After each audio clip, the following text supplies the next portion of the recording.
João 14, a partir do primeiro versículo,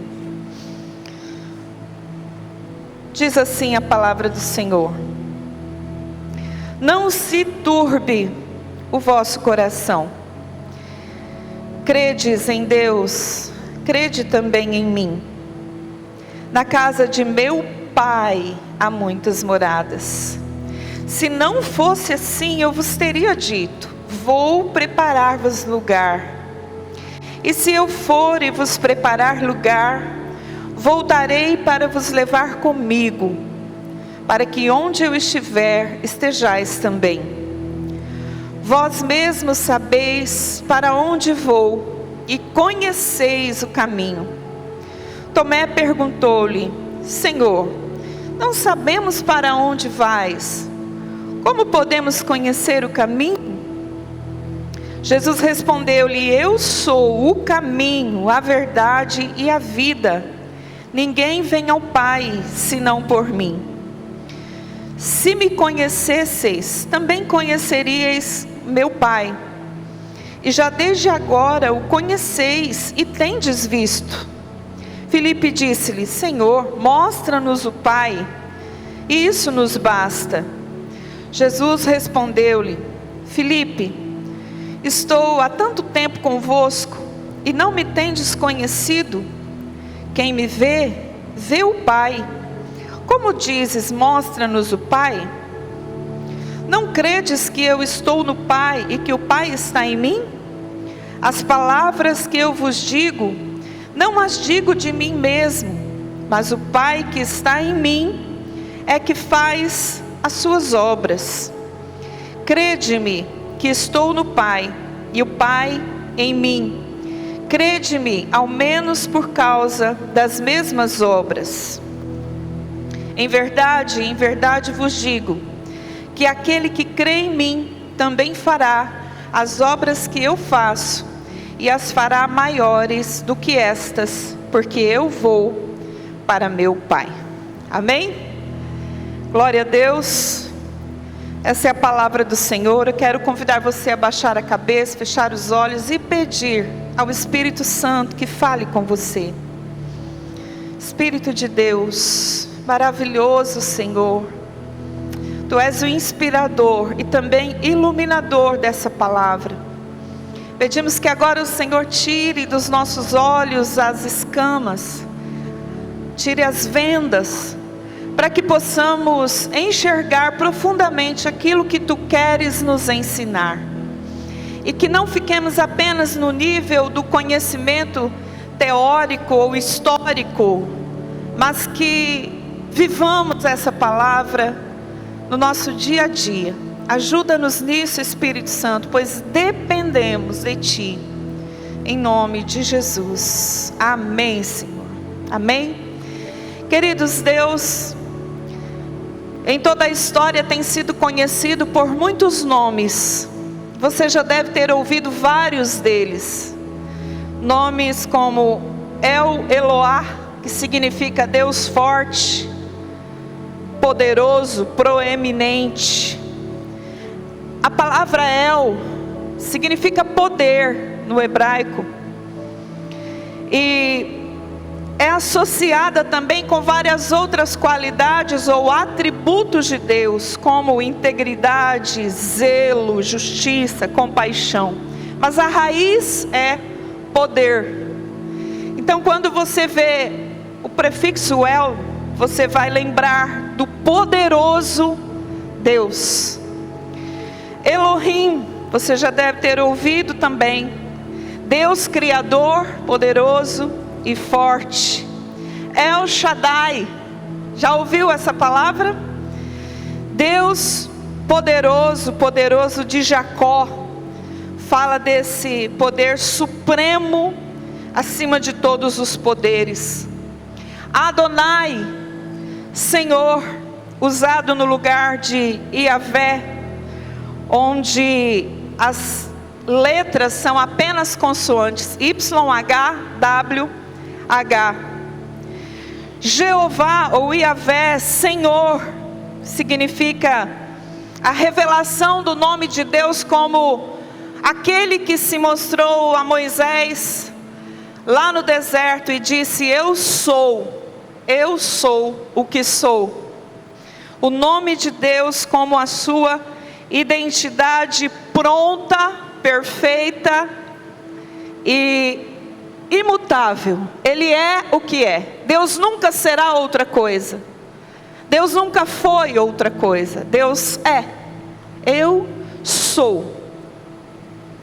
Jeová Jireh, o Senhor proverá, o Deus da providência. Já ouvimos muito essa palavra, esse nome. Jeová Rafá, o Senhor que sara, o Deus da cura, o Deus da saúde. Jeová Nissi, o Senhor é a minha bandeira. Jeová Shalom, o Senhor é a nossa paz. Já ouviram todos esses nomes? Amém, amados? Jeová Sidekenu, o Senhor é a nossa justiça. Jeová Shammah, o Senhor está aqui. E assim outros, a lista é muito grande. E por que eu estou falando disso? Porque nesse texto de João capítulo 14, nós encontramos Jesus, o Filho de Deus, nos últimos dias da sua passagem aqui na terra, da sua estadia antes da morte, onde ele tem um diálogo enorme ali com os discípulos. Começa no capítulo 14 e termina no capítulo 17 de João. Há uma conversa longa. E nessa conversa longa de Jesus com os seus discípulos, ele revela o Pai. Amados, e se olharmos Deus, a palavra, o nome, o ser, no Antigo Testamento, nós vamos encontrar uma conotação de Deus Criador, sim. Deus Senhor absoluto de todas as coisas. Aquele que está acima de todos os deuses. Aquele que foi revelado como o supremo Deus, o único, o verdadeiro Deus.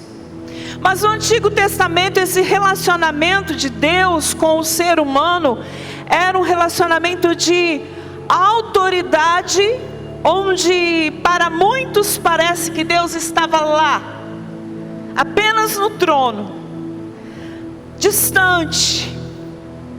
Mas agora no Novo Testamento, nós vemos que Jesus vem revelar um Deus poderoso, Criador, supremo, porém um Deus relacional, um Deus que se aproxima do homem, porque Jesus deixou por um tempo a glória celestial para descer aqui e se manifestar como o Emanuel, que é Deus conosco. Diga comigo, Deus conosco. Jesus é Deus conosco. Jesus vem revelar então um novo relacionamento de Deus com o homem. E esse relacionamento, amados, não é agora apenas de um Deus que era exclusivo de um povo, porque Israel, por ser monoteísta, por ter apenas o Senhor como seu Deus, tinha a responsabilidade de revelar Deus para o mundo. Se lembram da chamada de Abraão? Em ti serão benditas todas as nações da terra.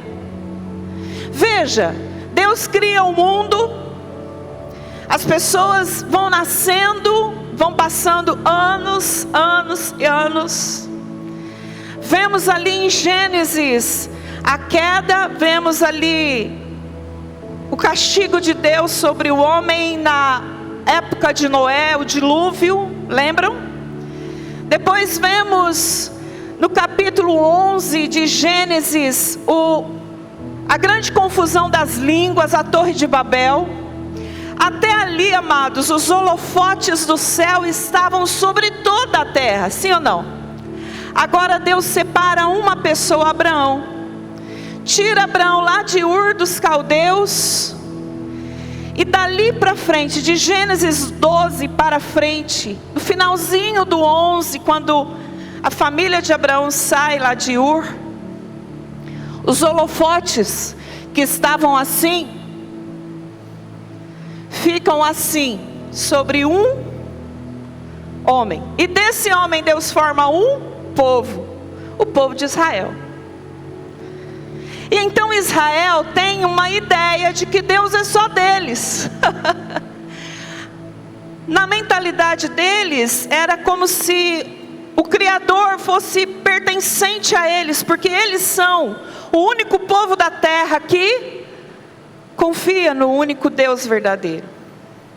E agora então, através da história desse povo, Deus deseja que todo o restante da humanidade conheça o seu amor, conheça quem Ele é. E você vê que toda a história bíblica segue contando muito mais a história de Israel do que a história dos demais povos da terra. Não é assim? Mas quando Jesus vem, aquele que era o Deus Pai, passa a ser o Pai nosso. Aquele que era apenas conhecido como Senhor dos Exércitos, passa agora a constituir um exército do Senhor, não só do seu povo de Israel, mas de todas as nações da terra. Porque quando os judeus não recebem a Jesus, abre-se a oportunidade para todos os demais povos da terra conhecerem ao Deus verdadeiro. No Antigo Testamento, Deus era exclusivo de um povo, mas no Novo Testamento, Deus tem um povo exclusivo. Você e eu somos parte desse povo de Deus. Amém, queridos? Lá na carta de Pedro ele diz: nação santa, sacerdócio real, povo de propriedade exclusiva de Deus. Primeira geração eleita, né? Geração eleita, referindo-se a Abraão, a geração que foi eleita. Nação santa, o povo que o Senhor constituiu através de Moisés ali com um código de leis, como nação. Toda nação tem que ter um código de leis. Sacerdócio real, quando ele institui através de Moisés e a linhagem de Levi, os levitas, o sacerdócio. Mas agora ele também separa de todas as nações da terra um povo exclusivamente seu, zeloso e de boas obras. Aleluia. Você faz parte desse povo. Você se sente parte desse povo? Amém? Você pode glorificar o Senhor por isso? Você pode agradecer ao Senhor por fazer parte de um povo chamado, separado, exclusivo, um povo amado por Deus, porém um povo que tem uma missão de levar esse conhecimento a quem ainda não tem. Nesse texto de João, eu dei uma volta enorme, né? Fui lá no Gênesis para chegar aqui. Nesse texto de João 14, Jesus revela o Pai. E por curiosidade, eu estava riscando aqui quantas vezes aparece a palavra Pai nesse capítulo. E são muitas. 1, 2, 3, 4, 5, 6, 7, 8, 9, 10. Só até no versículo 12, 11 vezes aparece a palavra Pai. Isso na interpretação bíblica já é um sinal que a gente tem que prestar atenção, não é? Mas quem é o Pai que Jesus revela, amados? Se você está anotando, e tem várias pessoas aí que gostam de anotar, eu também amo fazer isso. Anota aí, quem é o Pai que Jesus revela? Primeiro, é o Pai que tem para os seus filhos uma morada eterna, uma casa. Olha comigo no versículo 2. Se você fechou a Bíblia, eu te peço para abrir de novo, João 14, verso 2. Na casa de meu Pai há muitas moradas.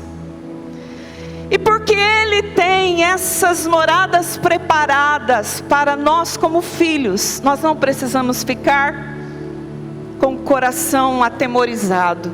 Por isso o texto começa no capítulo 14 dizendo: não se turbe, não tenha medo, não se atemorize.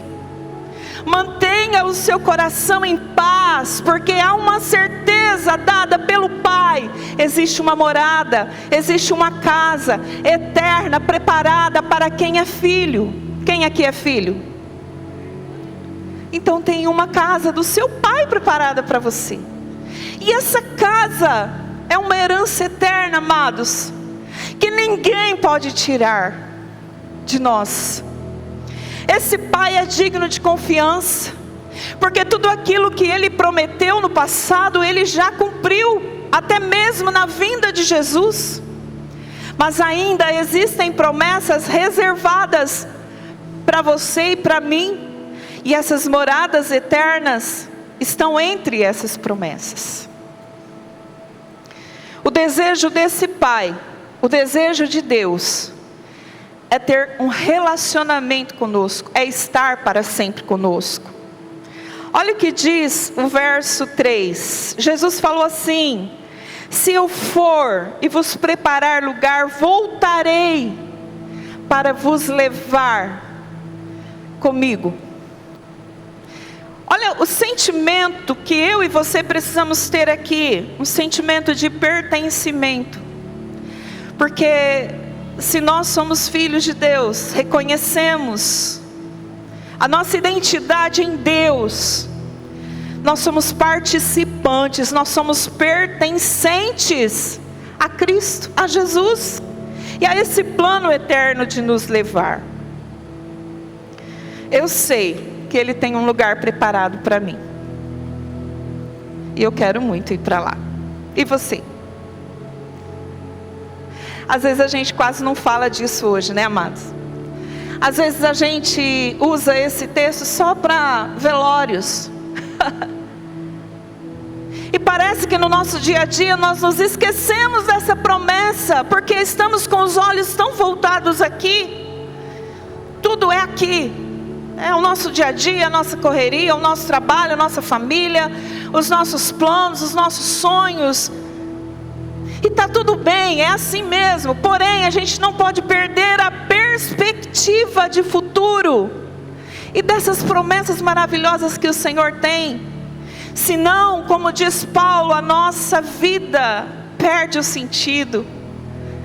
A nossa fé será vazia, vã. Amém? Então Jesus revela um Pai que tem para você e eu uma casa, um lugar eterno preparado.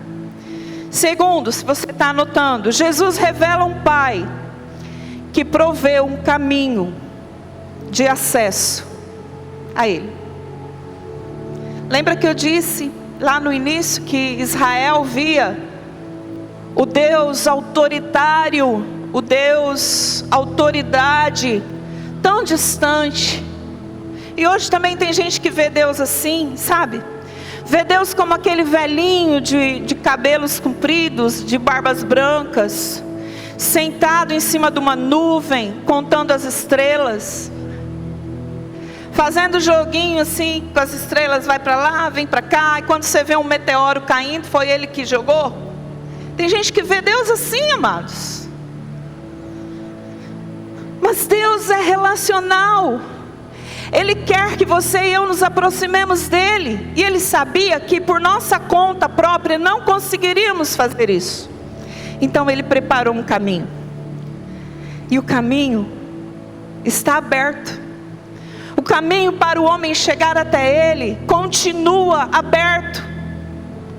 Continua estreito. Amém? Porque o caminho para o céu não é um caminho largo. E talvez as pessoas pensem, mas caminho largo é o quê? Ah, é que isso, usa aquilo, não sei o quê. E o estreito não usa isso, não usa aquilo. Amados, é muito mais do que isso. É muito mais do que isso. Quem é o caminho que nos leva ao Pai? João 14:6. Vamos falar juntos esse versículo? João 14, verso 6. Vamos colocar ali no telão e a gente vai fazer igual na aula. A gente vai ler junto, pode ser? Vamos ler junto? Cadê? João 14, 6. Vamos ver se tá no jeito. Senão a gente vai falar de cor mesmo, porque eu sei que vocês sabem. O que diz lá? Jesus respondeu o quê?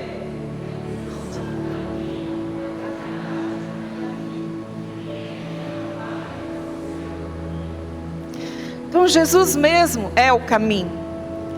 Ele se apresentou para ser o caminho. E quando a gente vê o símbolo da cruz, não é por acaso que nós encontramos uma haste vertical e uma haste horizontal.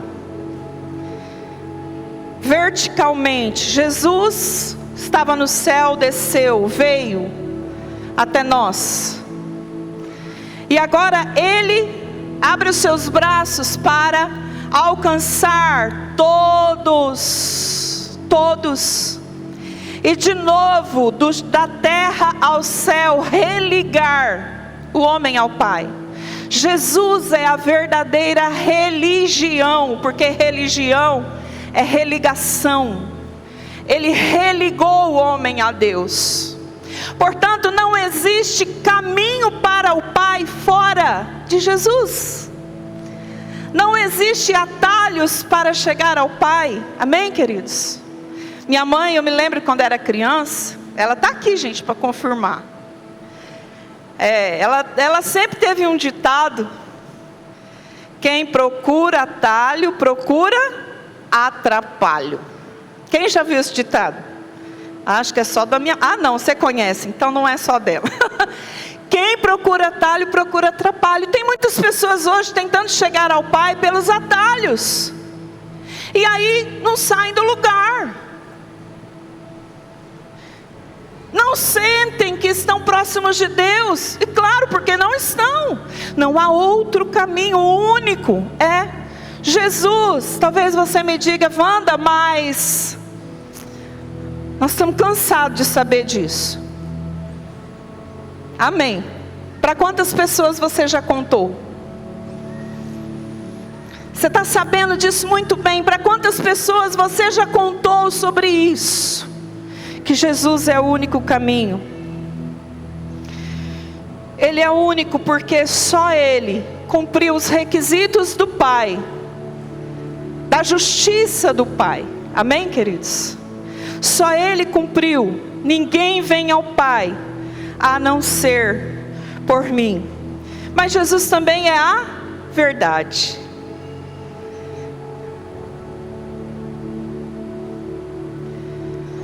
A gente encontra em toda a Bíblia uma dualidade, não é? Nós encontramos em toda a Bíblia: trevas, luz, mentira, verdade, morte, vida, sim ou não? E você pode ver que em todos esses exemplos Jesus é colocado como luz, como vida, como verdade, como bênção e não maldição. Jesus é a verdade de Deus, é uma verdade personificada. O Logos, o ser, o estudo, o conhecimento profundo de Deus se revelou numa pessoa, Jesus. Amém? Lá em Colossenses, diz que Jesus é a imagem do Deus invisível. Ele é a revelação do próprio Deus. Então, quando nós olhamos para esse texto, encontramos Filipe pedindo: Senhor Jesus, mostra-nos o Pai. Queremos ver o Pai. Jesus diz: mas vocês já estão vendo, olha aqui. Essa é a verdadeira expressão do Pai. Porque em mim, naquilo que eu falo, o Pai fala. Naquilo que eu faço, o Pai faz. Nos milagres que eu realizo, o Pai atua. Amém, amados?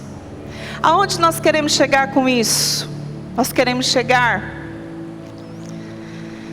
no seguinte propósito: refletir hoje o quanto nós estamos ligados a Cristo e, como consequência, ao Pai. O quanto nós estamos nesse relacionamento verdadeiro com o Pai. O quanto Ele é o Pai nosso. O quanto eu sinto a paternidade dEle na minha vida. O quanto eu reconheço como aquele que é protetor, provedor. Porque esse é o papel, em tese, de um pai. Esse é o papel de um pai: proteger, prover. Sim ou não, amados? O quanto nós estamos próximos desse pai. Os 3 conceitos aqui: caminho, verdade e vida. O caminho leva a Deus. A verdade liberta o homem. Conhecereis a verdade, e a verdade vos libertará. E a vida, essa vida de Jesus, é a vida em oposição à morte eterna. Jesus é o único que nos dá vida eterna. Vida eterna com Deus. Amém? Até aqui, amados, estamos juntos? Estamos juntos? Então Jesus revela o Pai, que preparou para nós moradas eternas. Jesus é o caminho que nos leva ao Pai. Terceiro, anota aí se você está escrevendo. Jesus revela o Pai, que deseja ser conhecido por nós. O Pai quer ser conhecido. Ele não quer ter essa imagem de alguém que está lá contando estrelas e nem se importando com o mundo. Não. Porque não é isso, não é assim. Essa não é a realidade. O Pai deseja ter um relacionamento diário, de comunhão com o homem. Desde o Éden não foi assim? O que Deus fazia lá no Éden, na viração do dia? Descia para ter aquele happy hour. Aquele bate-papo de fim de tarde com o homem. Ter um relacionamento de ouvir, mas também de falar. Com o pecado isso se rompe então, mas aí vem Jesus de novo na cruz, religa e traz a oportunidade de nós podermos conversar novamente com Deus. Conversar com o nosso Pai abertamente. E ouvi-lo também. Agora, sabe o que me chama a atenção, amados? Nesse texto também aparecem muitas vezes a palavra conhecer. Olha no verso 7. Vê comigo aí, capítulo 14, verso 7. Jesus está falando com eles: se realmente vocês me conhecessem, conheceriam também o meu Pai. Já agora vocês o conhecem. Tem visto 3 vezes, só num versículo, hein? Esse verbo. 3 vezes. A pergunta é: conhecer é importante? Conhecer a Deus é importante? Sim ou não? O que significa para você conhecer a Deus?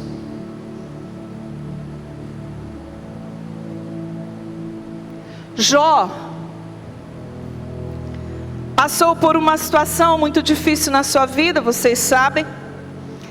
E ele chegou um dia numa conclusão: antes eu te conhecia de ouvir falar, mas agora os meus olhos te veem. Há 2 níveis aí: um nível superficial de conhecimento, e depois um nível mais profundo, um nível de contemplação.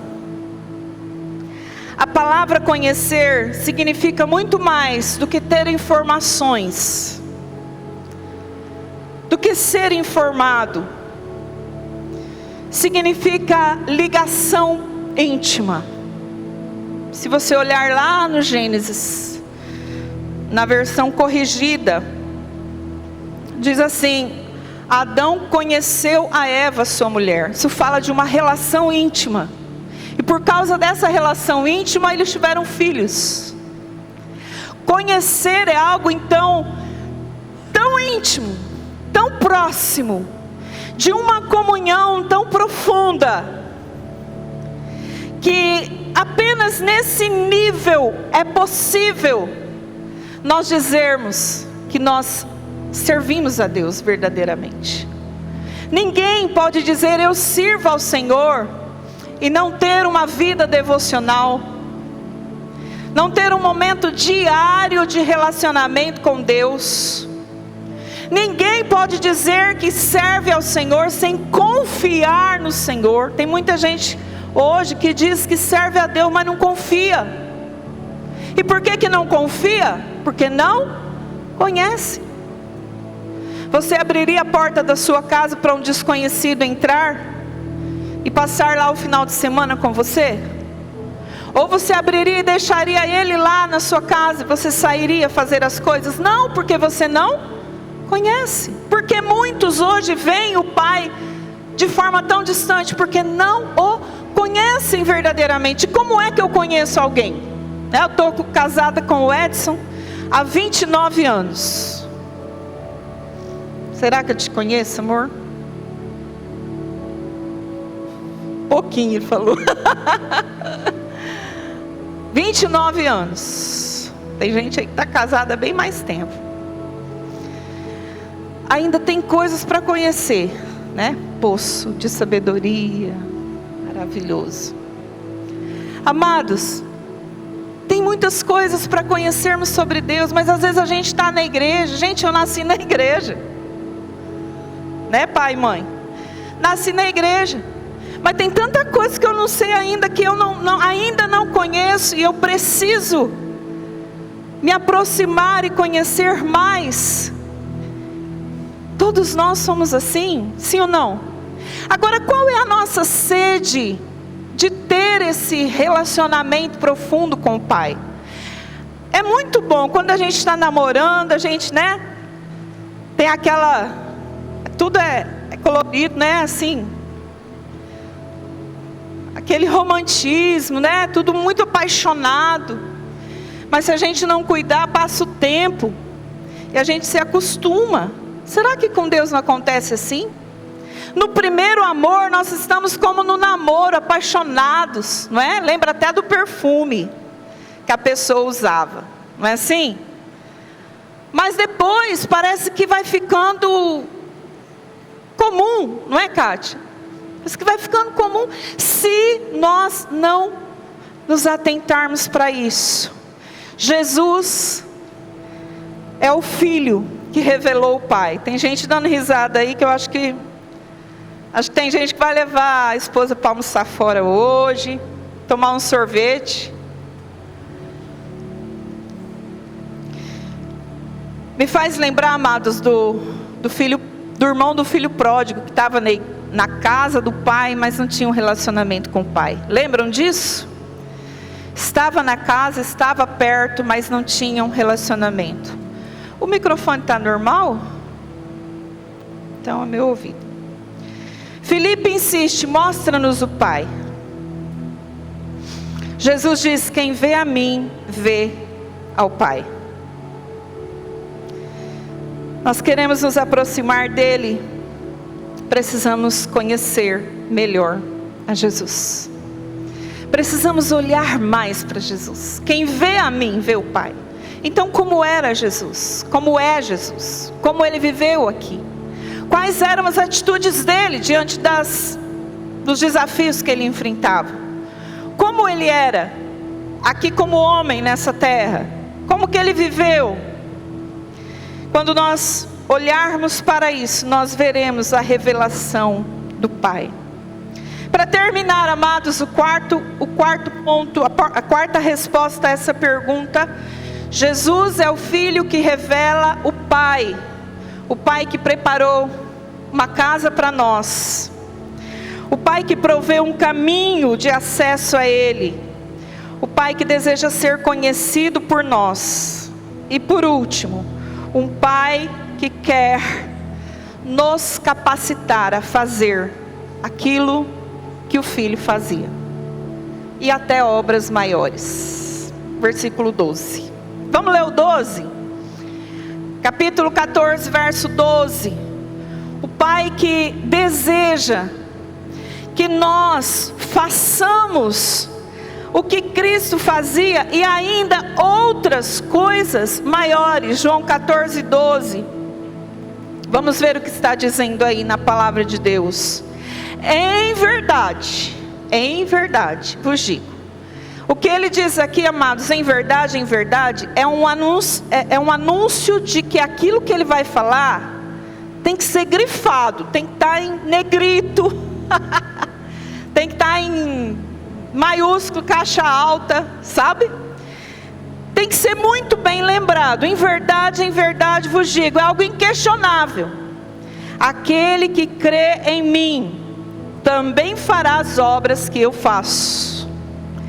E as outras maiores, porque eu vou para o meu Pai. A pergunta é: estamos fazendo já as obras que Jesus fez? Que nível nós estamos aqui, nesse tempo? Estamos já ensinando? Estamos já curando? Estamos multiplicando pães? Estamos acolhendo? Estamos iluminando o mundo, porque Ele é luz e nós somos luz? Vós sois a luz do mundo. Estamos dando sabor a essa terra insípida? Estamos fazendo discípulos como Ele fez?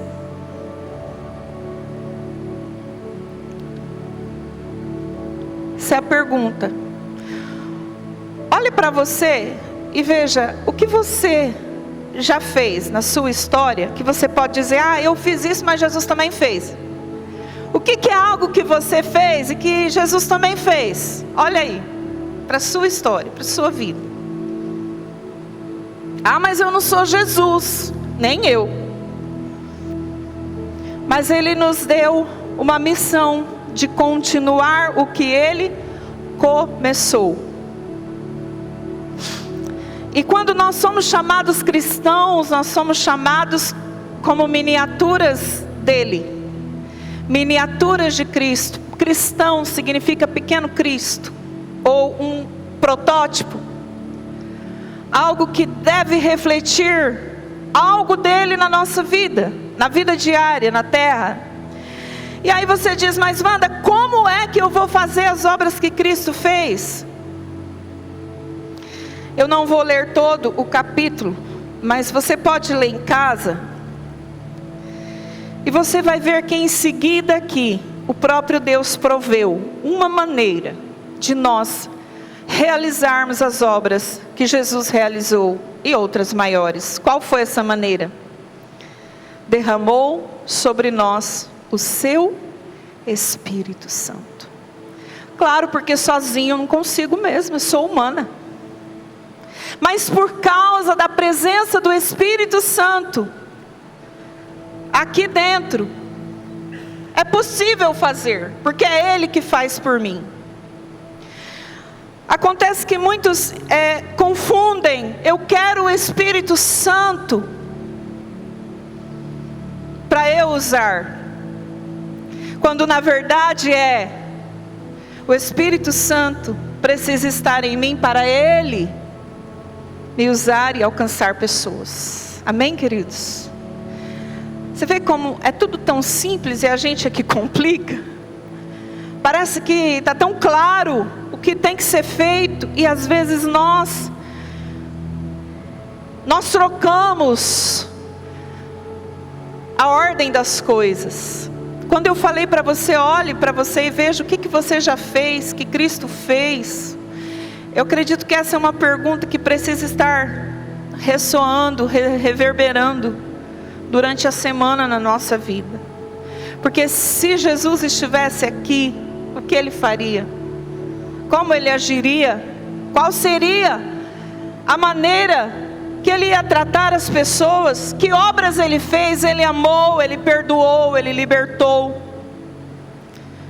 Mas infelizmente, é mais fácil nós virmos só receber. É ou não é? É muito mais fácil. É muito mais cômodo. E o evangelho de cruz que foi deixado por Jesus, aquele que quer vir após mim, negue-se a si mesmo, tome cada dia a sua cruz e siga-me. Parece que está esquecido, empoeirado, está lá no baú do tempo, escondido. Essa página aí de Mateus 16, 24, talvez esteja branquinha na nossa Bíblia, sem nenhum grifo. Mas talvez a página do Salmo 91 esteja amarelada, de tanta mão passar ali. Que obra Jesus fez? Quem Ele amou? Quem eu amo hoje? Como Ele amou? Como eu amo hoje? Quem Ele perdoou? Pai, perdoa-lhes porque não sabem o que fazem. Quem eu perdoo hoje? Jesus perdoou quem estava matando Ele na cruz. E às vezes eu não perdoo quem falou uma palavra, quem deu um olhar torto para mim. Às vezes eu não perdoo algo que é tão pequeno diante do que Ele fez por mim. Fazer obras maiores, amados, não é ressuscitar 10 mortos. Muitas vezes a gente pensa que é isso só. É só fazer um monte de milagre. Não.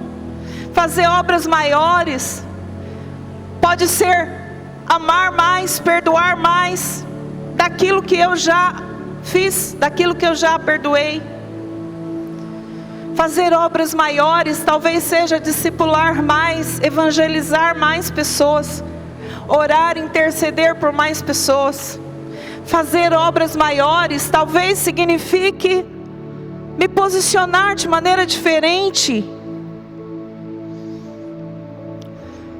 Praticar o fruto do Espírito, produzir esse fruto cada dia na minha vida.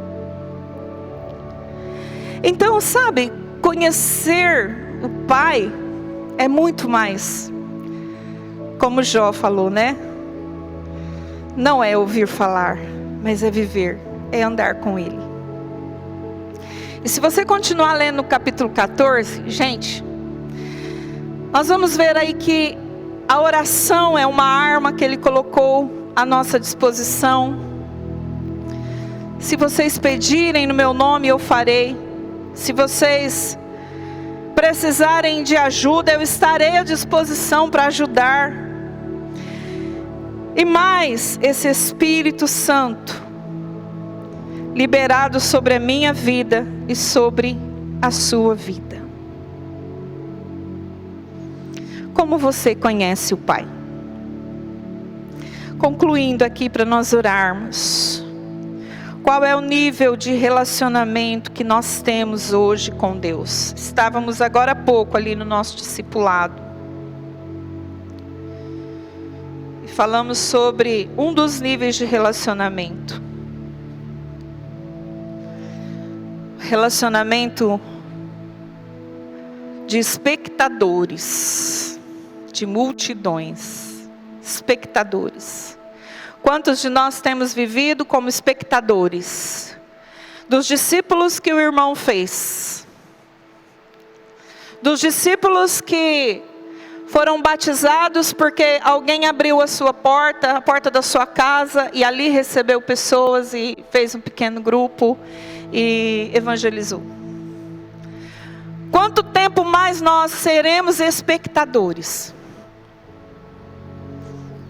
Não dá muito tempo mais, porque as moradas já estão prontas, preparadas.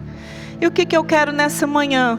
convidar você a fazer essa auto-reflexão, essa autoavaliação. E pedir ao Senhor por misericórdia. E celebrar e agradecer por aquilo que você já tem feito também. Mas se posicionar daqui para frente a tomar uma atitude, uma decisão. Baixa a sua cabeça, feche os seus olhos. Ore ao Senhor agora. Ore ao Senhor. Fale com Ele. Espírito Santo, pergunta para Ele assim: Espírito Santo, me mostra aquilo que eu não consigo ver sozinha. Traga a luz no meu coração para que eu enxergue aquilo que eu não estou vendo. Aquilo que eu preciso hoje abrir mão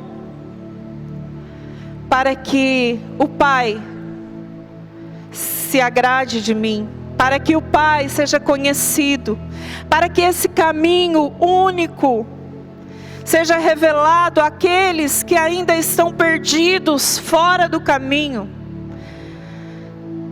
Espírito Santo, me ajuda hoje a me posicionar dentro do Teu chamado, do Teu propósito, porque não é apenas para líderes, é para nós, é para a igreja, é para mim, Senhor. É uma responsabilidade minha, tornar o Teu nome conhecido, através do meu testemunho, através do meu dia a dia, da minha conduta, dos meus negócios, através das minhas palavras, dos meus relacionamentos, da maneira como eu trato as pessoas. É minha responsabilidade tornar o Teu nome conhecido, através do perdão que eu ofereço. Oh, Jesus, nos ajuda a ter consciência dessa responsabilidade, que é intransferível.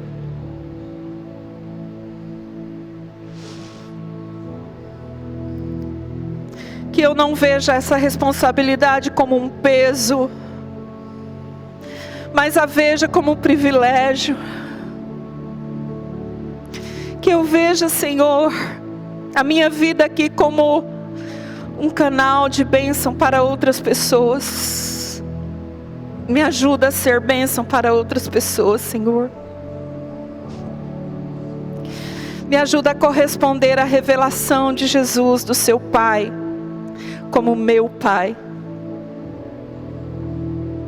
Me ajuda, Senhor, a ter um relacionamento profundo de comunhão, de intimidade, sem máscaras, sem escamas nos olhos, sem reservas, sem limites. Ajuda-me, Senhor. Eu quero convidar você a se colocar em pé.